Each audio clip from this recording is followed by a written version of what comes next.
If members will take their seat, no, if members take their seat and let's get going. It's 1 o'clock. Time for us to get started. Thank you, everybody. This is an interim meeting of tourism, small business, information technology. So at this point in time, would you call the roll, please? Senator Gardler, Senator Carr.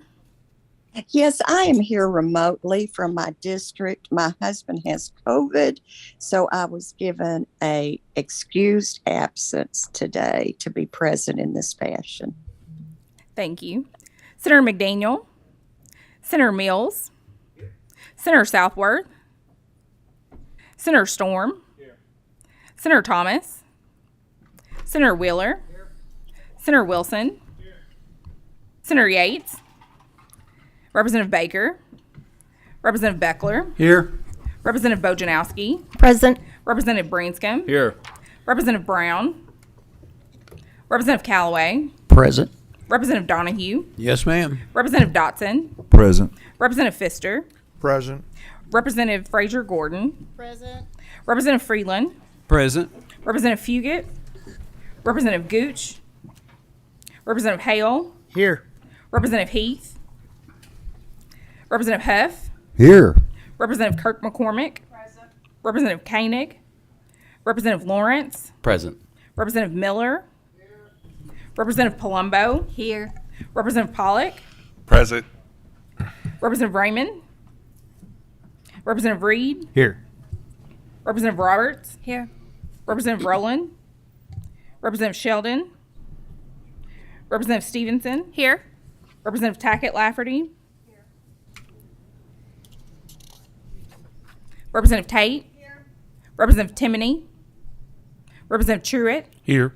Representative Wesley, Representative White, Co-Chair Schroeder, Here. Co-Chair King, Present. Co-Chair Pratt. Here. Thank you, ma'am. I think we fully constitute duty. I'm going to change up a little bit if you don't mind, Mr. Hicks. I'm going to have you go first. If you don't mind, pre-approach the table and let's have your presentation, please, sir. What? Oh, sorry, 1 second. We need to approve the meetings from last minutes. Do I hear a second? First, second. Do I hear a second? Got it. All right. Thank you. All in favor, say aye. Opposed, say nay. It passed. Thank you. Sorry about that. Put me a little bit off my game, but all right. At this point in time, Mr. Hicks, when you're ready, please proceed. Thank you, Mr. Chairman. My name is John Hicks. I'm State Budget Director. Sandy Williams, Executive Director with the Kentucky. Would you turn your mics on, please? I'll make sure the green light's lit up. If not, pull a little bit closer. Sandy Williams, Executive Director with the Kentucky Infrastructure Authority. Thank you for asking us to be here, Mr. Chairman. We want to give you kind of an update on the Broadband Deployment Fund.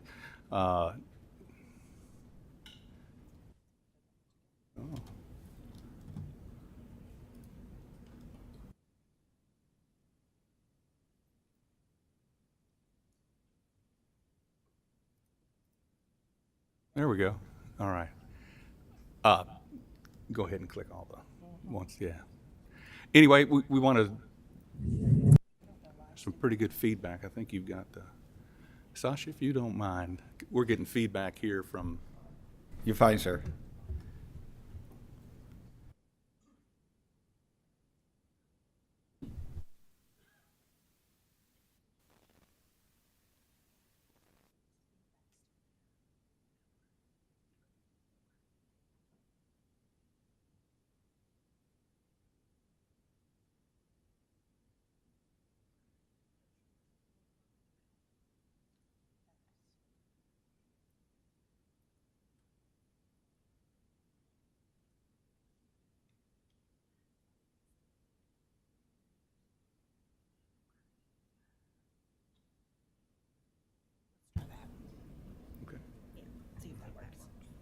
Okay. Hopefully we got it taken care of. Anyway, we'll give a little bit of history. $300 million that the General Assembly has appropriated in the last two sessions for the Broadband Deployment Fund. And that has, will it? All right, we'll just, there we go. All right. At the last session, we had to split that up into two pots. $117 million from the American Rescue Plan Acts It's called the State Fiscal Recovery Fund, and $183 million roughly from the Capital Projects Fund of the American Rescue Plan. So originally it was all from the State Fiscal Recovery Fund, and we had to split it up for numerous reasons, and you all appropriated that final piece in the 22 session. So we had just completed awards. We recently announced 47 awards from the first round of funding. And that funding, just right, $90 million in the broadband deployment funds, with at least a 50% match, which is a little bit higher, so a total investment of over $200 million.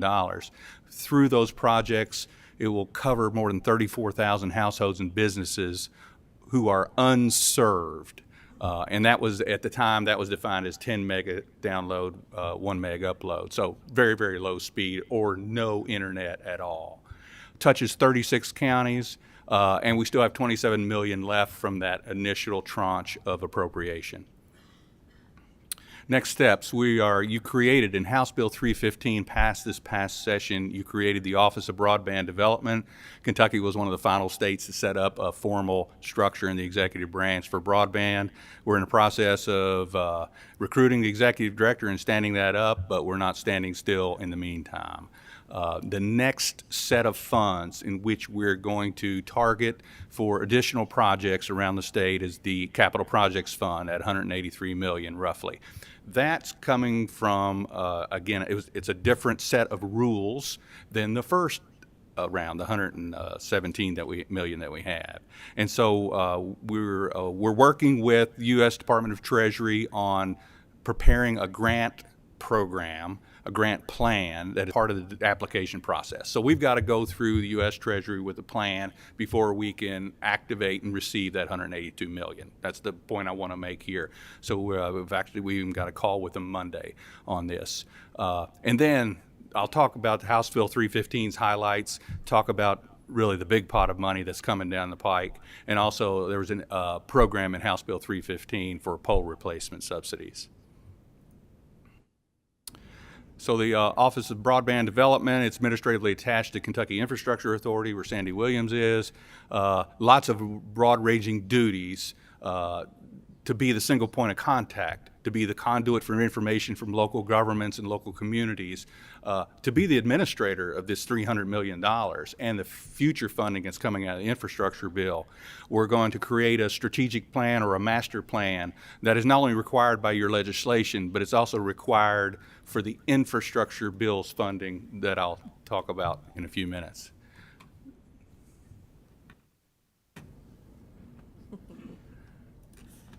Technology isn't a wonderful It was thing. like I was in a canyon and I can hear myself.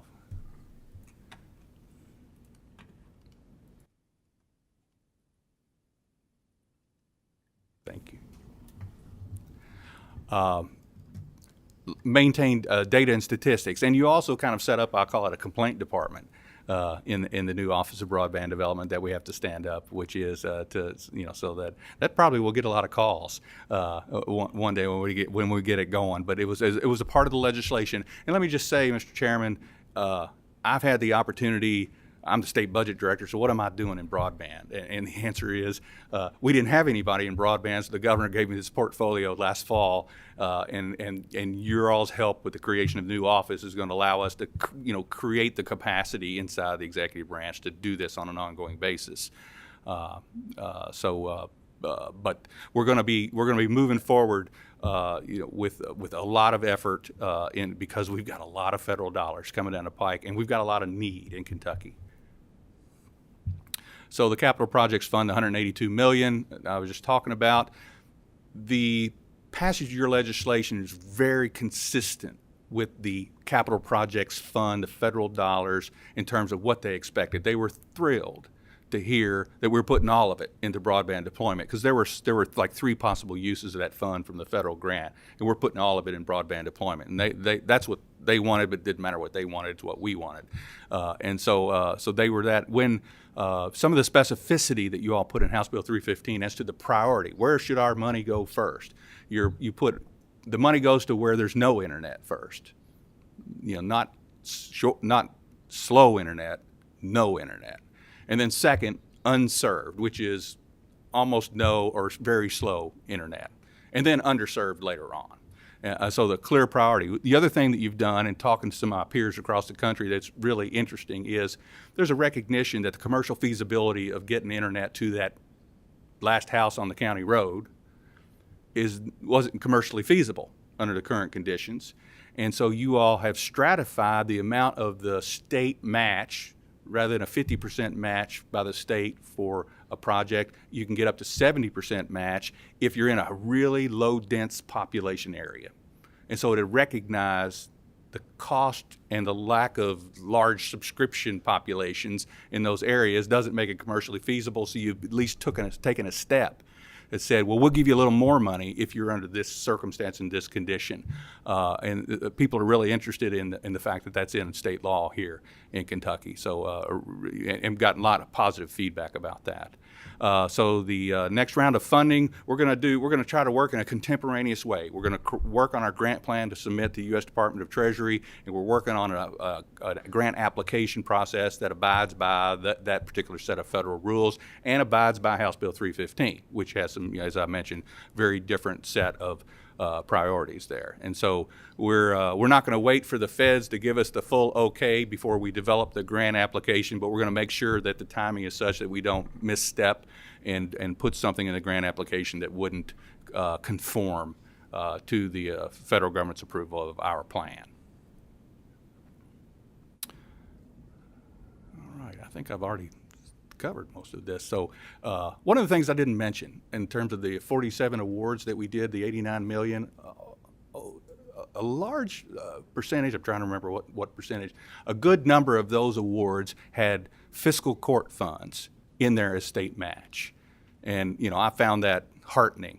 That showed the involvement of the community, the commitment of the elected leaders at the local level, that they put their own money toward that 50% match requirement. So to me, that was just indicative of the level of effort that's going on out in the state among our communities in trying to get broadband to unserved areas in Kentucky. And I thought, you know, that was just great to see.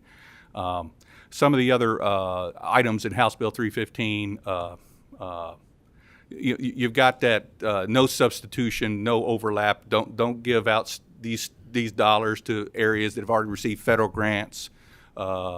There's a there's a requirement in the federal rules that we have at least 100 meg upload download requirement with some preferences that down the road if we have enough money to get to those that have gigabit speed, but that's kind of the order of priority that I've got on the slide there. Next. Let me talk about the federal, I call it the infrastructure bill. It's easy to say. There's the BEAD program, which stands for the Broadband Equity Access and Deployment Program, $42 billion nationwide to go to 50 states and territories and our tribal locations. The law says 100 million minimum. So and they've split the funds up. So 37.2 million is going to be allocated based on a new map from the Federal Communications Commission, the FCC. Now, everybody knows that the FCC maps that they've had in the past have been not as useful in describing in detail the speed or lack of internet in specific locations. They've been, by another piece of federal legislation passed 2 years ago, gathering more specific data, and they're gathering it right now. The reason that matters is once they've completed that map and the challenges to that map, that will help determine what share of the 37.2, it should say billion, it says million, what share of the 37.2 billion Kentucky gets. All right, so it's somewhat of a function of the number and locations and size of unserved areas. So we've seen some outside estimates, these are not the federal government's estimates, of what Kentucky could get, and one of them is around 700 million. So if you take 300 million that you've already appropriated and we get another 700 million, that's $1 billion to deploy broadband in Kentucky. That's pretty exciting. The timing of that is not certain yet, but we don't expect anything to happen this calendar year in terms of the allocation of funding. We expect it to come in 2023 because they've got a pretty robust challenge process at the federal level when they put out their map. Providers, communities, anyone who wants to can challenge, no, that's an unserved location, and you show it as being served. And so that's an effort that's going to take a bit, but it's going to give the entire country the opportunity to weigh in on what's really that. So if you go talk to a magistrate and, in the fiscal court in Franklin County, they can tell you where the unserved locations are. You can too in many cases. So there's an opportunity to correct and improve the unserved locations across the country, but specifically in Kentucky. As a part of the infrastructure broadband programs, there's another set of dollars associated with digital equity. And that means, and I use it this way, in order for a household and a business to successfully and fully use broadband and high-speed internet, they need three things. They need access to broadband, they need the devices to connect to broadband, and they need the skills to use those devices in the high-speed internet. And as we've known, for years, as we started to gear up into the internet, how libraries used to help people access the internet and even teach individuals on how to turn it on, how to connect it. Well, think of that in a much larger scope. You can't just build it and they will come, right? We're going to have some assistance here at the community level that enables people to learn how to, or find resources to enable them to use broadband so that they can be full participants to the extent that they want to with the availability of that. And of course, affordability is another key component of this, right? You just can't have it and be expensive and you can't afford it, so you can't use it, right? So affordability is a key element as we put our plans together, as we put our priorities together for these grant applications. That's a very important point. And the federal government has the Affordable Connectivity Program they just rebranded recently, $30 a month. With a lot of presumptive eligibility. You can click online and easily access that, back at your homes for people who have they're either SNAP benefits, Medicaid eligible, all kinds of ways for them to be presumptively eligible. And so we're looking at that, in terms of when we write our grant application, when we review and evaluate those grant applications, affordability is a component that's very important. It's got to be accessible, even if physically it's there. So digital equity, digital skills is we're putting together. We've got a planning grant already with the feds that we're going to get approval for. We'll have just under a year to do a statewide plan. So we're going to be talking to all your communities about how will they engage in helping out with this issue. State government's not going to be doing this, right? It's got to happen there at the local level. And so that'll lead to capacity grants. We got 5 years of over $4 million that will come after that plan is submitted, that will enable community organizations of all types to avail themselves of some resources to help kind of gear up and improve the amount of digital literacy there at the local levels. And it also has to align with the big BEAD program, which the plan that I talked about, a strategic plan, the federal government's calling it a 5-year action plan. So we will submit that plan before the $700 million plus rolls out to Kentucky. Also in 315, this is just a note, you included $20 million from this ARPA funds for a pole replacement subsidy program called the Rural Infrastructure Improvement Program. Basically, it's to help subsidize the cost of pole replacements, particularly for projects that are going to yield broadband deployment to unserved areas, right? It can't just be any pole. It has to be a pole that is within a project that's going to lead to broadband in an unserved area. So similar to the other funding, but this is just kind of a carve out that would subsidize through a set of restrictions and requirements that you put in the statute, the $20 million to come to assist. And so big picture, what are we doing with $1 billion? What are we doing with this $20 million? We're trying to lower the cost of capital to providers so that they can make it commercially feasible to get to unserved and underserved areas of Kentucky, right? So that's why is this a public-private partnership? In electricity, years ago, right, you had a universal service requirement, right? You had to, right? Electric utilities, they could not serve the house at the end of the county road. Here, it's a different approach. There's no have to here, but we're trying to lower the cost of capital so that providers can afford to do this. And so that this is the pole replacement program is a component of that kind of public policy. So there will be an application that has to be available by September 1, and specifically following House Bill 315 as to who gets the money and how do they apply and how does it get evaluated. So with that, Mr. Chairman, I'll stop and happy to answer any questions. Thank you, sir, for your presentation. As I suspect there'll be some, we do have several questions already. First up, Representative Bojanowski. Yes, thank you. To your point about training, so I helped my mother set up a tablet yesterday, and she said, she's 81, she said, what do people do who don't have a Tina? You know, so it's hard sometimes for a lot of people to manage technology. My question is related to the Office for Broadband Development.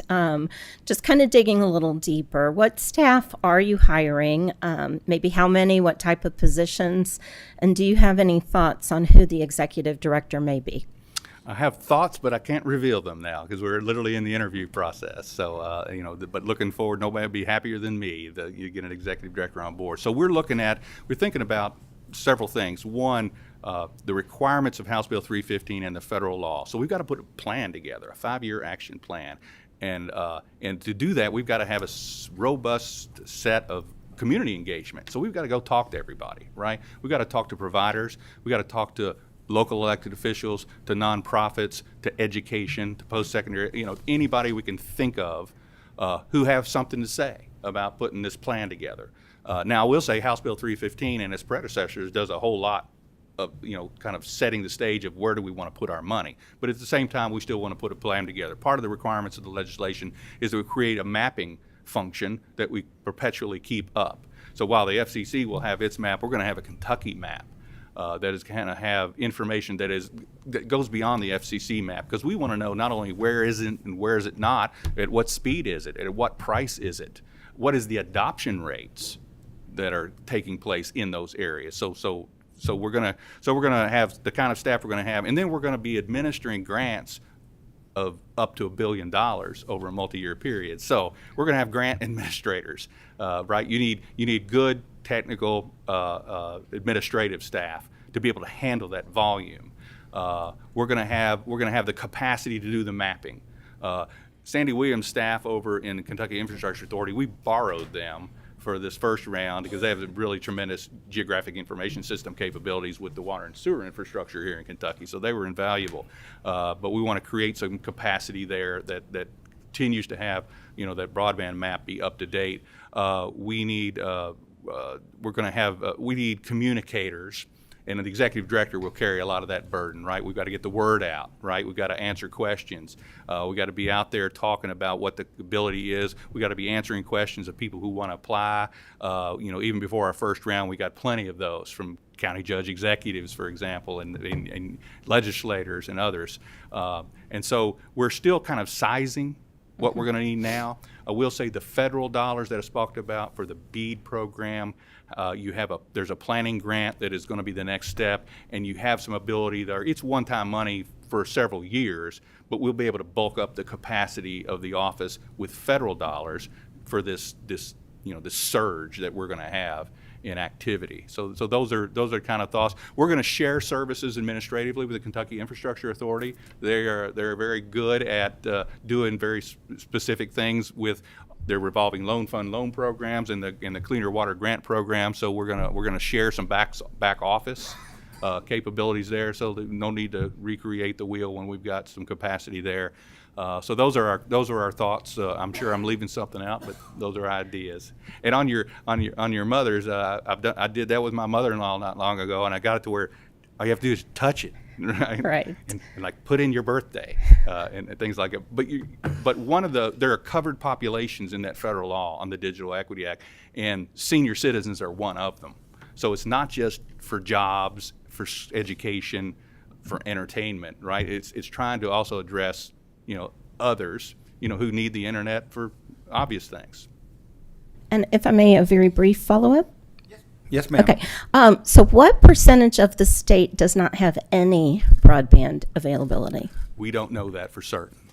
I can tell. And so that's part of the things we did with the first round was we let the providers, the applicants, come and tell us, right? And they gave us very specific, it was an address list and a map. I mean, it was very specific as to that, with verification that those were at least 10 meg or less in terms of download speed. So that to us was it helped start our map, which is this is where there's unserved. We had done a speed test process about a year ago where people reported this, where they were and the speed that they had or didn't have, and so that went into our map too as well. So so those things were just, I'll say, baby steps to your question, and so House Bill 315 basically gives us a requirement of no more baby steps. We want to find out exactly what it is, and this FCC map process will be a big help with that too, the new one. Thank you. Next up is Representative King. Thank you, Mr. Chair, and I'm over here.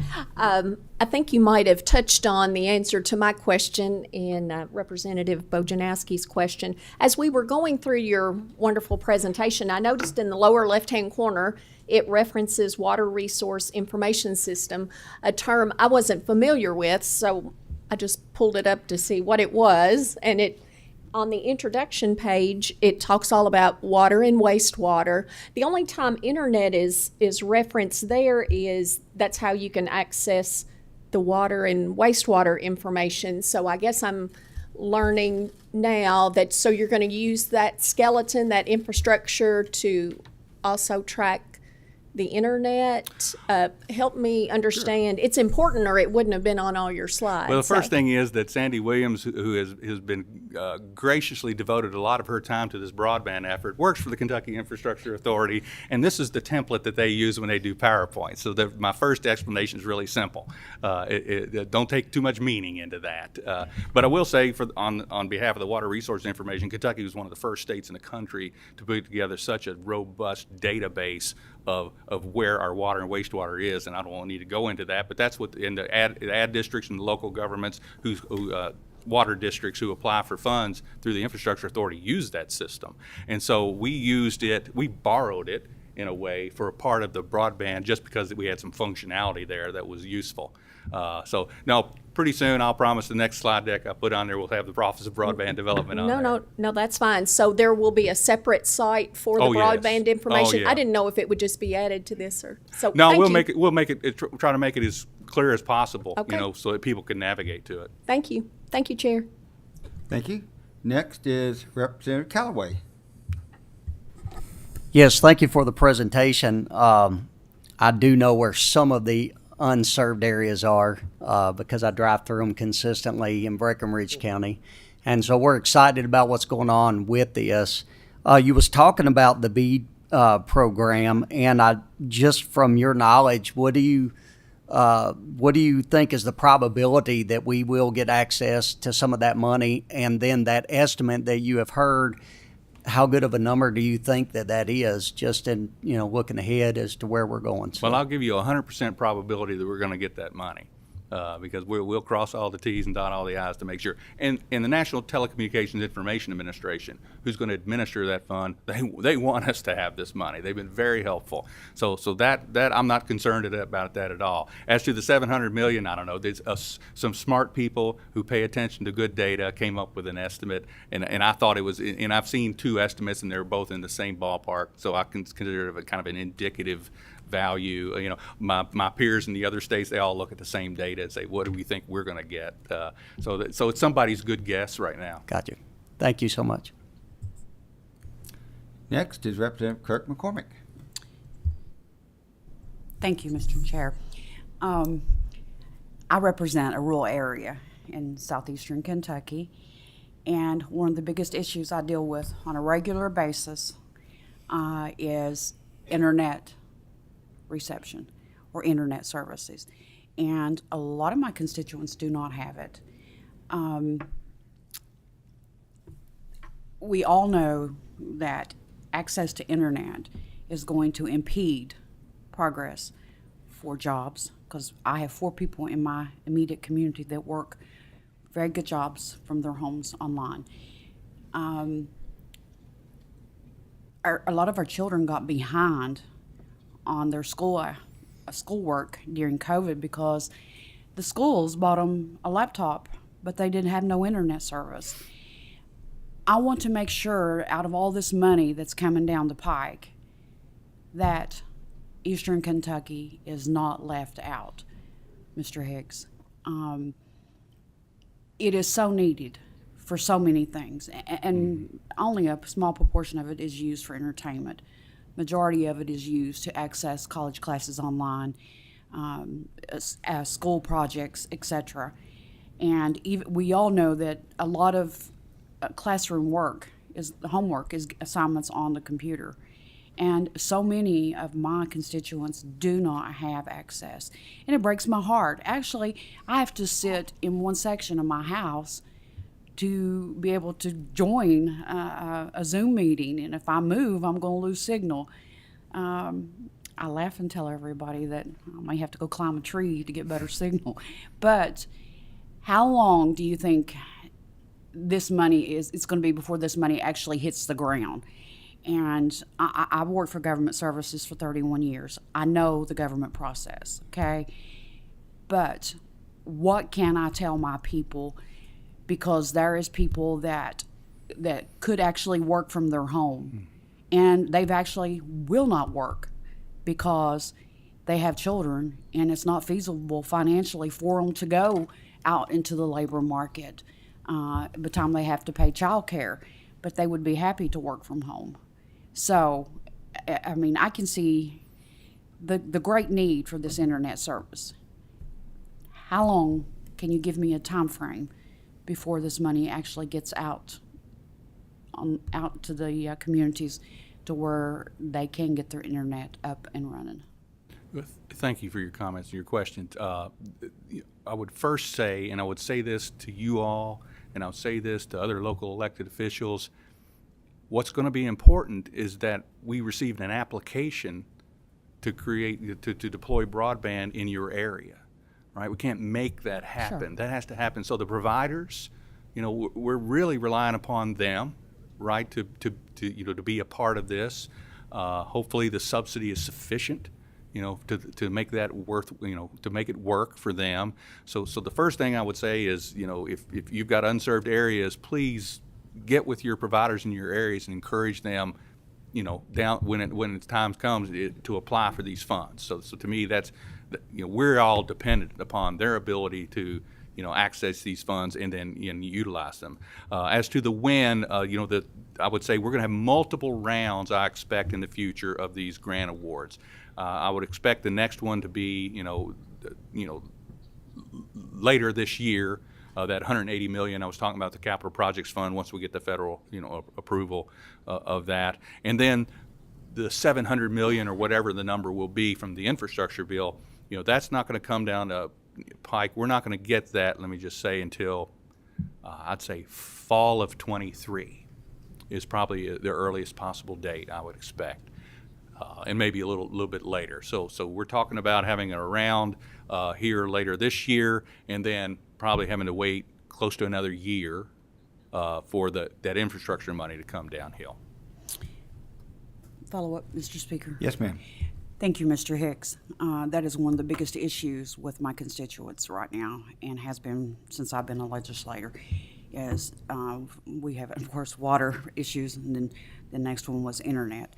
I'll be watching, and I will keep my local people informed and let them go after it. So I appreciate. Thank you. Thank you. And actually, I have several questions. I know you find it probably. Anyways, Director Hicks, again, unfortunately, I'm probably going to ask you questions that you're not, that you got put in a bad situation. But when, not who, but when will you hire a director? Oh, Do you have a date timeline for this? Next week? 2 weeks? Yeah, within the next few weeks. Okay, next few weeks. When will you let out the next round of funding for broadband deployment? We're probably looking at early fall. Okay. Is that dependent upon the FCC maps that's coming out too? No, sir. That's dependent upon U.S. Treasury's approval of our grant plan. Okay. I noticed in the $89 million you laid out for in the last round of grants for broadband deployment, everything I read from the federal government says it's got to be 100 to 100. We didn't do that. If we didn't, why didn't we do that? We did do that. Report I saw earlier said it did not. Okay, good. That's good to know. Yeah, that was in our grant. That was a requirement of the application. Okay, good. Because I was like, why are we doing this? Okay. You know, and again, you're right. I'm glad to see, you know, key components for broadband deployment, a long time is, you know, you have to have a dedicated office, which we're finally doing. Got to have planning, competitive grant programs. Those are things that's going to be important without doubt, especially getting all this federal money. My other question is, how did we do our mapping? Now, you touched on it a little bit, but basically, was it the providers told you that? Because I'm concerned about that, because when Sky Cane did their broadband deployment, which, by the way, Sky Cane put in, they put in $3 million. The provider put in $18 million, and they're getting every household that's unserved done. They found 38% of providers. They hired a consultant, and 38% of those speeds they say they were delivering was not what they were delivering. So how did we do our mapping? Well, what we did in the grant application, Mr. Chairman, is we asked the applicants, you know, the providers in many cases, but we had Boone County, for example, was a fiscal court, was an applicant, to identify themselves the locations they plan to serve in their application that met the requirement of being under 10 meg download. And then there was a challenge process, as the statute requires. You know, say if there was another provider who serviced that area with a sufficient speed, you know, that they could challenge and say no. And we had those types of challenges, and the law allowed the original applicant to modify their application and remove those locations. So given that we didn't have a map to start out with, that was the manner in which we administered, you know, this first round of funding. Is that we had them provide information about that, and we had others who could challenge it to test that information. Thanks, sir. Also, with as soon as you get the office going, the one thing I did notice on one of the many Zooms I've been on broadband, those $4 million the federal government will give us the day we develop our broadband office. No questions asked. They will absolutely just send it down to you. So please get that office up and going, because it actually did have a timeline on it. I can't remember what it was. I'd have to go through one of my 100 pages of notes on that. Yeah, let me ask you, Yes, sir. in order to, out of the BEAD program, the infrastructure bill, states can apply for up to $5 million in planning grants. Even better. And that planning grant application is due August 15. So you have to go through a process and submit a planning grant application, and they're not going to award any of them until all the applications are in. But that's what I was mentioning to Representative Bojanowski's question about some other funds that can build up our capacity. Yes. And also, this is a report that's actually to legislative oversight investigation. Again, I'm going to come back to this. Is probably a little bit out of your wheelhouse. But it said, Accelicom, which is part of Kentucky Wired, wholesale internet provider for Kentucky Wired, is currently deploying broadband infrastructure to connect Kentucky last mile service providers and enterprise customers per the 2017 wholesale agreement between Kentucky Telecom. Telecom required to provide records and reports related to wholesale services to the state at least quarterly. LOIC staff determined that Telecom has not yet provided quarterly reports to KCNA related to wholesale services. Can you comment on that? I don't have any more detailed information from the Kentucky Communications Network Authority, the agency that's doing that. I will just add one comment, is that we're just now finishing that construction of that network. We still have some mileage over that we got to get an easement from the U.S. Department of Defense to go across Fort Knox. So there are pieces, and there are a small piece in Western Kentucky that's still being completed. So one of the things is that in many cases the rings weren't complete to have to be able to sell the fiber, if you will, wholesale. So but as to the specifics on your question, I'll yield to the agency. Okay, well, yeah, I may go back. And I was interested in that report that Kentucky will not see a dime back out of Kentucky Wired, the wiring, till 2035 at best. That's how long we'll be on the hook paying for this before we see the first dime back out of that. So I'm concerned about that more ways than one. All right, Tackett Lafferty. Sorry about that, ma'am. Oh, thank you very much. I want to thank you for your presentation today, because as a representative for Eastern Kentucky, which the expansion of broadband is very important to us, I've really found a lot of your information very helpful. You did say that it's very important that you all receive an application from providers or maybe local county governments.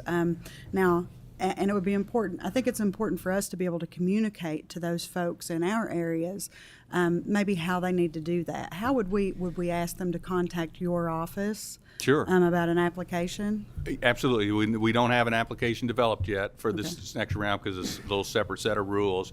But absolutely, make them aware that, that we will communicate as widely as we can, the expectation of when we're going to put it out and then when we put it out. And so my hope, and I'm happy to come to the committee meetings like this to help get the word out, is we're going to have another round of applications. Get ready. Because it takes some good planning, for these projects. I mean, having been a part of reviewing the applications that came in, a lot of work goes in to developing that plan, identifying the locations, costing it out, working through the details. So the application hopefully, is a trigger for some of the planning that has preceded it. And so even though we don't have an application out yet, for folks who are interested, and I've talked to plenty in the industry and continue to communicate, we're gonna do another round here soon, and it's gonna be House Bill 315, no served first, unserved, trying to get that word out so they can prepare and get ready for that, because there is some effort, the pre-design they have to do, and some of the engineering that takes place can be complicated, but hopefully, and I've been fortunate to be around a couple of national meetings where my colleague from Tennessee is going to come over here and talk about that, where the providers are really clued in to the fact that this funding is available. I mean, so they're as knowledgeable as anybody about this. And you're right, the specifics of when is Kentucky going to be ready to do something is the next answer that I want to give you all, is exactly when we'll have that grant application ready. One more follow-up briefly. Yes, ma'am. Will there be a website that we can direct them to? Oh yes, yes, definitely so. Through your office? Yes, and we'll not wait to be asked. Let me just say that. Thank you. Representative Stevenson. Hello, thank you all so much, and thank you, Mr. Chair. Hi. I really just have more of a comment than a question. Just to thank you for your work. I'm so happy that that all of us have made this a priority, and I think that we were all aware of the discrepancies that were here in the state. But the pandemic, if there was a silver lining to the pandemic, it's that it really pushed this to the forefront for all of us to realize just how desperate people are to get this service out. And I grew up in a holler in eastern Kentucky, and my parents still live there, and they do have service. But when I am there and you take their TV that's streaming and their phones that are attached and their iPads that are attached, and my husband and I come in with our iPhones and our iPads, it slows it down, and they are paying what they are paying for internet access is really kind of unbelievable. Yeah. But I also want to say, I think a lot of those folks, when I talk about this, folks from back home are like, oh, but you're in Fayette County. And they don't understand that even Fayette County has some very, very rural areas, and those folks are unserved or underserved. So I think that this is a much larger issue than a lot of people understand. And I think that it's not just our Eastern Kentucky and Western Kentucky folks that desperately need service, that those students need to be able to access, and that people that are trying to work from home need to access this. So thank you for the work that you're doing. And to tack on a little bit to Representative Tackett-Lafferty's comments, when you all are getting ready for deadlines and things like that are happening, please be sure that we get lots of email blasts. Don't feel like you're bombarding us. We do get a lot of emails here, as everyone can attest. But I want to be sure that we can get that we know what to do to help our folks. So don't ever feel like you're bombarding us. Please send us all of the information. Thank you. Next, we have Representative Dotson. Thank you, Mr. Chairman, and thank you, Mr. Hicks, for your presentation today, right here. Oh, sorry. Behind Right behind the camera. I just have a quick question. With technology constantly evolving and changing, and so many improvements in technology, when you look taking internet service to the last person at the end of the holler or someone in a very rural area, are there options such like Starlink, which is a satellite service that that we wouldn't have to run miles and miles of wiring and get permissions from all the telephone companies rather than doing that. And is there any options when it comes to those sort of things for providers? Because I think we could probably access it much quicker if we look at alternative technologies. I understand your question. Thank you for it. There is a heavy focus in House Bill 315 and in the federal government's legislation toward fiber optic cable. So clearly that has kind of been seen as the I don't want to call it future-proof, but because who knows? But there is a heavy reliance on both state legislation and federal legislation toward fiber optic being the means of that. It doesn't. For example, in the Kentucky law, satellite would not be permitted to be funded. And so the federal dollars are going to flow through the state's broadband deployment fund. So to the extent that the federal law has some differences from the state law, the federal law will rule. But right now, as we're reading the federal laws and the state law, that's the heavy reliance is on fiber optic.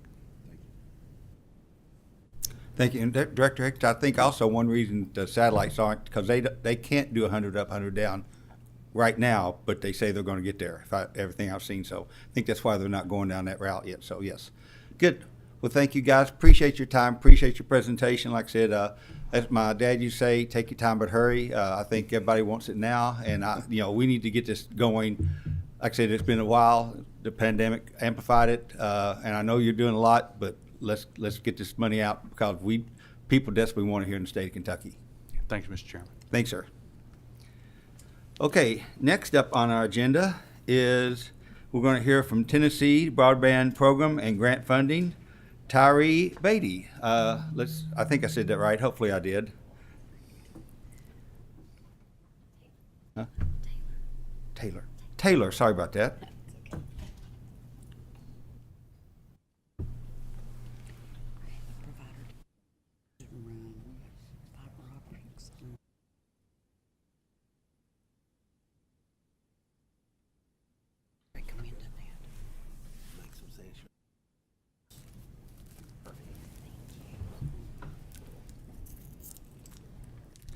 Taylor, when you're ready, please proceed. Perfect. Well, thank you, Mr. Chairman, and thank you so much for having me here today. Happy to be here in the Commonwealth. I am an outsider, so be easy on me. But excited to be here and look forward to just sharing what we have going on as your neighbor to the south, and then also answer any questions that you guys have. Again, my name is Taylor Beatty. I'm our state broadband director in Tennessee. I started back in September. I've only almost been here a year, but I'm not new to broadband, but I'm new to state government. So again, excited to be here and just to share a little bit more about what we're doing.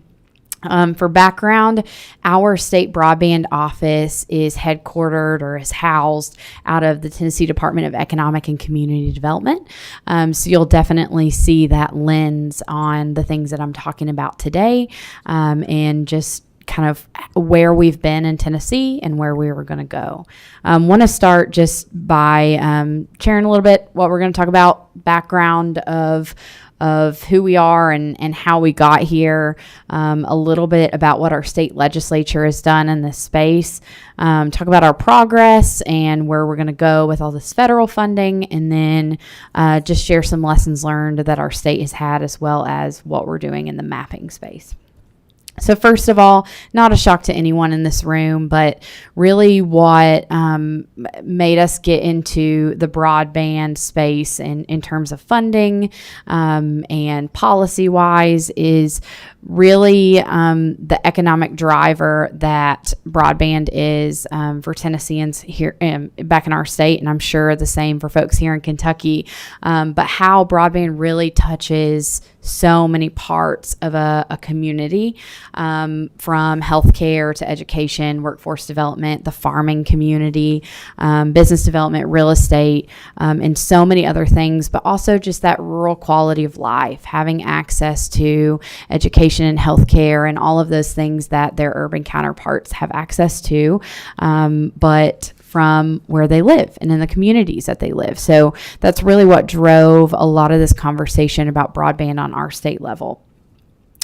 What are the barriers in rural areas to broadband? Of course, you all know this. My colleagues here in Kentucky just spoke on this, but really it's that capital infrastructure cost, the cost of building out the deployment, and that those challenges come from the cost, both in terms of population density and geography, hard to get to, high cost areas. And then also on the adoption side, which I'll hit on a little bit. And again, my colleagues mentioned this here.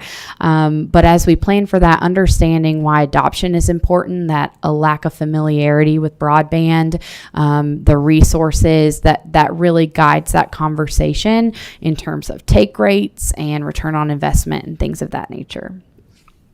So I want to hit on the Tennessee Broadband Accessibility Act of 2017. This is what really started our involvement in the broadband space on the state level. In 2017, our state passed TBAA. This had really three main parts. One was investment, and so it started our state broadband deployment program, the Tennessee Broadband Accessibility Grant Program. We also, and so that was geared towards offsetting those capital costs that I mentioned. Also, a component of that was deregulation. Up until this point, electric co-ops had not had the chance to get involved in this space, and now, they could do that through this act. And then also an education portion. So we started a partnership with Tennessee State Libraries and Archives, where we work through digital literacy grants with libraries across the state to be able to get digital literacy resources out to the communities. So a little bit of progress since the start of that program in 2018, which was the first round. Our state has invested $120 million both in state and federal funding. The federal funding having come from CARES Act.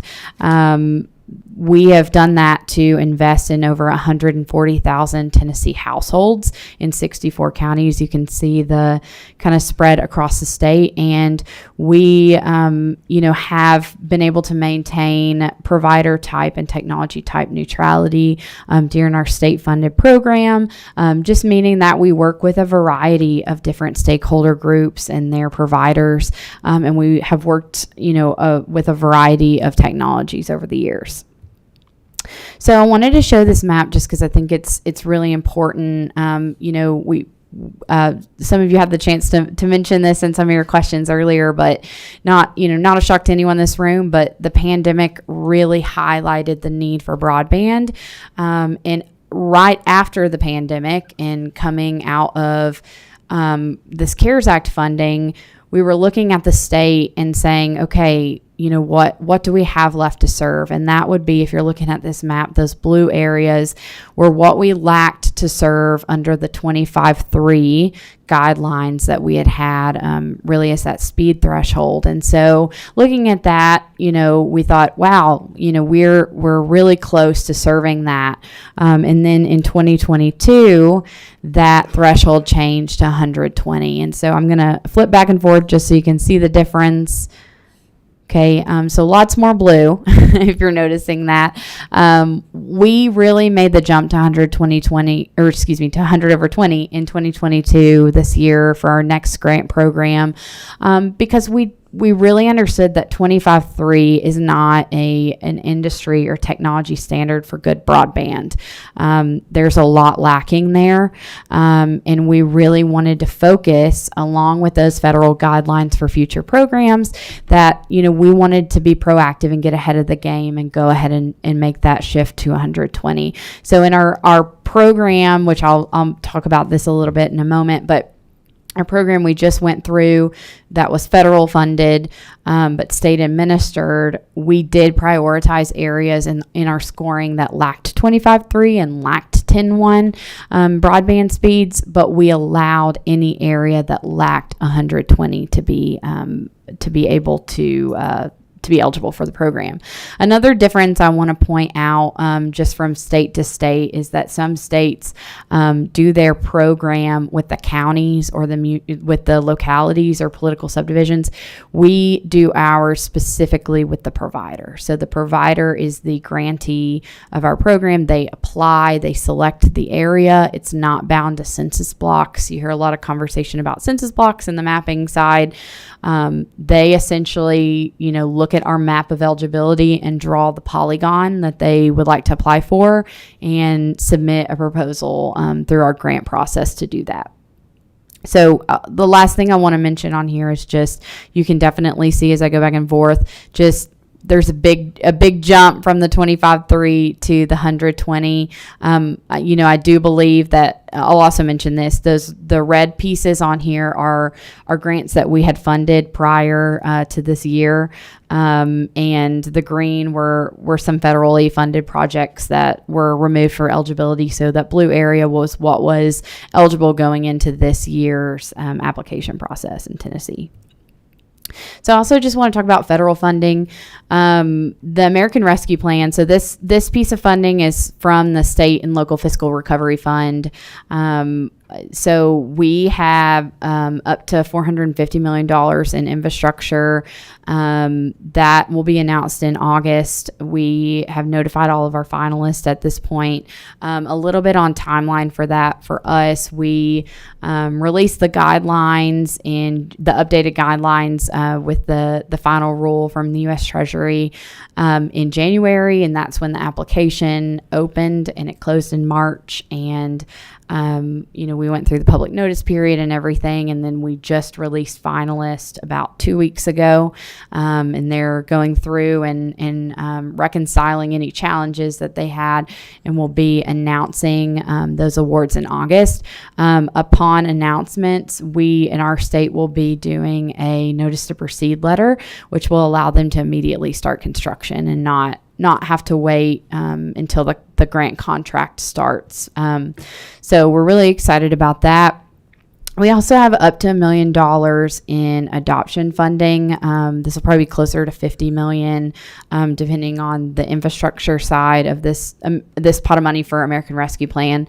We're planning to release some more information on that this fall, but we're looking for some creative ways that we can use that, since this is all still the emergency broadband bucket, but how we can really make an impact in our communities in terms of digital literacy and training and workforce development and all of those things that are related to broadband, with a broadband component. So I also just want to do a recap of our Tennessee Emergency Broadband Fund, which was that ARP. Just to put it in perspective, we had about $400 million initially available for that. We received 218 applications requesting $1.3 billion in funding. So to put that piece in perspective, during our state program, which was a max of $20 million, that was state allocated funding, we usually had about 60 to 70 applications, and the requests were significantly less than, right around 100 million or less. It was usually a $2 million project or less. We've removed that funding cap for this round of funding. The finalist list that we've notified all of our providers in our state that made our finalist list covers 74 projects in 55 counties and will impact over 137,000 Tennessee households. So that's approximately 343,000 Tennesseans. A couple other things I just want to mention on the federal funding side. Capital Projects Fund, we have up to $215 million that we're in the process of looking at. We've got lots of options there that are kind of in those buckets that we're working through at the state level, but we don't have any announcements on that yet, but we will in the next couple months about how we plan to use that funding. I'll also say bipartisan infrastructure bill. That's the BEAD program that my colleagues here mentioned. We are set to receive a minimum of $100 million as well, and definitely thinking upwards of $900 million to $1 billion. And we also, expect that money starting in 2023, and we also have to have that digital equity plan that they mentioned. I'm glad they went into the details, so I didn't have to. This also just shows a map of where our finalists are in Tennessee, just to show that it kind of stretches across the whole state. We're really excited about that, and are just excited about what's coming down the pike for that. We'll also mention another thing. We in our state do what's called broadband ready communities. There's no funding attached to this in the sense that, you don't have to, it's not a funded program, if you will, but what it is we allow counties to pass a resolution naming them as a broadband ready community. We also allow this for localities and political subdivisions, and essentially what they do is they pass this resolution saying that they're supportive of broadband deployment in their county, and our applicant providers receive additional priority points on their application for that. But it really shows us that the communities are having those conversations. So just something to put out there. I've shared this with some of the other states that we've done. It's been really successful in our state, and really also helps the communities to have some skin in the game and a say in this process. The other thing I'll mention is just our state broadband map. We've been working on this since summer of 2021. That's when our consultants and contractors started collecting that data from providers. We, of course, like everyone else, was not super pleased with the maps that were at the federal level, and so we really wanted to do this and prioritize getting good, accurate data on the state side. So we're in the process of reconciling those public comments that we received and making sure everything from, this person's address is on the map to, hey, we have a question about whether or not this area is served. And then we plan to release a new iteration of that map this fall, which will help us in future rounds of funding. And then finally, I just wanted to share, a couple of things that have been really good lessons learned for us. I would say, communication is key. Nothing on this list is, a crazy thing to say. It's not shocking information, but I would say communication is key, making sure that providers and communities stay up to date on the programs, but also, engaging with them, understanding what's going on in a certain community, because as y'all know, in y'all's counties and in our 95 in Tennessee, there are different needs there, and there's also competing needs. So we just need to know that, but then also communicating with providers throughout the application process and what that looks like is also key. Broadband staffing, I know several of y'all have asked questions about that of my colleagues here in Kentucky. It is essential. Our staff has historically been 2. There was a period where it was just 1 of us this spring, and we're actually hiring 6 additional staff for this upcoming amount of funding. And it really is important when you look at the amount of funding that's coming down the pike. Planning is essential. I know we're going to have that 5-year plan as well. So that's a really important part of it. Leveraging regional partnerships, finding ways that, providers and communities can work together in regional ways is really important. And then I would also just say, ask questions. This is probably the most important thing on here. There is so much information out there right now, and counties are inundated. I know in Tennessee, and providers are inundated with opportunities, and our office is in charge of connecting those dots. And so if you have questions, I'm sure that once y'all get a new broadband director, they'll be very excited to answer any questions that you have. But I would say definitely having those conversations in y'all's communities about what these things are and aren't, and how to connect those dots is really important. Final thoughts. Different communities really do need different solutions, and that may be, in terms of providers, in terms of technology types, in terms of connectivity strategies or adoption. I know that from county to county things look different. So we understand that in our office, and I'm sure your broadband office will also understand that. But we are always willing to hear from our counties about what those needs look like that are different from county to county. Adoption also has to be part of the discussion. This conversation around adoption and digital equity isn't going away. It's a requirement in all the federal funding that's coming down the pike. And so making sure that those conversations are going on in the community is also really important. And then, of course, partnerships are essential. Any way that you can forge those partnerships in your communities in terms of broadband between community anchor institutions and the providers and the county government and things like that is very important. And then I've also got our website on here. And with that, I am happy to answer any questions that you guys have about what's going on in our state. Thank you, Ms. Beatty. I got a couple questions. Sure. This timeline, so you were hired in September of last year, and in January you let out your first round of funding? So yes, but let me clarify. So we did have former broadband directors in our office. Our first broadband director started in 2017, 2018. But that first round of funding was in 2018.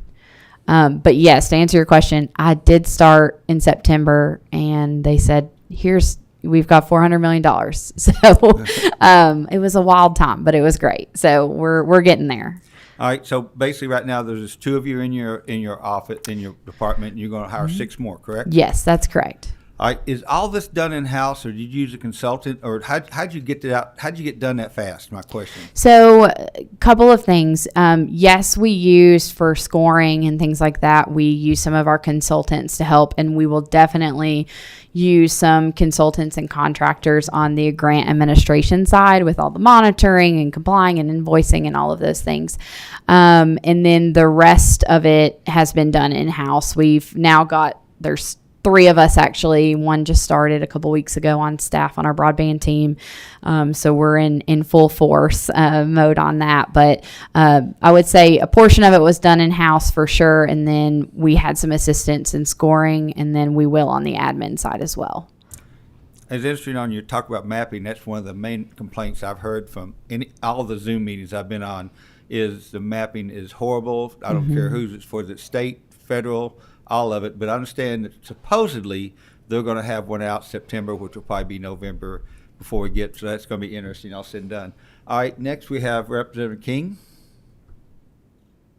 Thank you, Mr. Chair. Thank you for traveling up and being with us today. I know we all appreciate it very much. So you mentioned the applicants are the providers themselves. On the slide that is labeled federal funding, one says there are 218 applications, so surely there aren't that many providers. So each provider has multiple applications based on, my question comes in, based on what? A county, a region? How is an application footprinted? Sure, great question. So we allow providers to any place in their state that they're eligible to provide internet, they can apply for. And I know there's differences from state to state on who can provide internet where, but I would say we did have, I don't actually know off the top of my head how many providers we had this round, but we did have several applicants that applied for several applications. They set that area. And so sometimes it's every eligible household lacking 120 speed in a whole county or community or locality. And sometimes it's, we want to serve or we want to apply to serve these 2 communities, and we're going to, draw a circle around all the homes that are eligible. So it really does depend on application to application. But we had probably an application in almost every county in the state, if not every county in the state. I know we requested a notice of intent back in January. So we had an idea that we were going to get $1.3 billion of requests because they let us know where they were going to apply and how much they were going to ask for. But that time around, we had, an intent from almost every county in our state. So, yes, to answer your question, they get to decide kind of where they apply. Thank you. Thank you, Mr. Chair. Absolutely. Thank you. I think that's all the questions. Thank you for coming up to presentation day. Like I said, interesting you, I went to 100 over 20 as underserved. And for those of you who actually have been to a place where they have 25-3, I would consider that extremely underserved right now at this point in time. And even 100 over 20, like you said, Cheryl Stevenson, you get a couple of appliances on there, a couple of phones, it comes to stop. So, like I said, appreciate that. Thank you for coming up and your presentation day. Seeing no more questions, we are adjourned. Thank you guys for